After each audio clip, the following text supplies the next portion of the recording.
China passed a security law that gives Beijing sweeping powers over Hong Kong Tuesday morning. The territory's cable TV, citing an unidentified source, said the law was passed unanimously by China's parliament. It sets the stage for the most radical changes to the former British colony since it was handed back to China in 1997. The law is a response to last year's often violent pro-democracy protests in the city.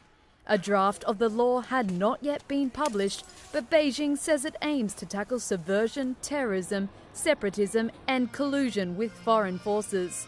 There are reports that the heaviest penalty under the law would be life imprisonment.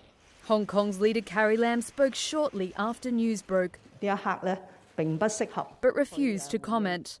The law puts China on a collision course with the US, UK and other Western governments. They say it chips away at the high degree of autonomy Hong Kong was granted at the handover. Beijing says the law will target only a small group of troublemakers and will not affect rights and freedoms, nor investor interests. But on Monday, Washington said it would end Hong Kong's special status under US law. That will stop defence exports to the city and restrict its access to high-tech products.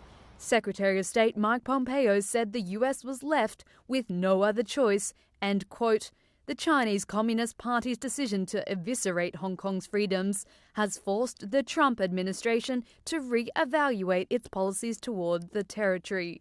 On Tuesday, Carrie Lam fired back, saying, Sanctions will not scare us. We are also mentally prepared, and if necessary, the country will take responsive action. It's unclear what specific activities are to be made illegal or what punishment they carry. However, Chinese state media already unveiled parts of the law. Judges for security cases are expected to be appointed by Carrie Lam. The law comes into force as soon as it is officially published in Hong Kong.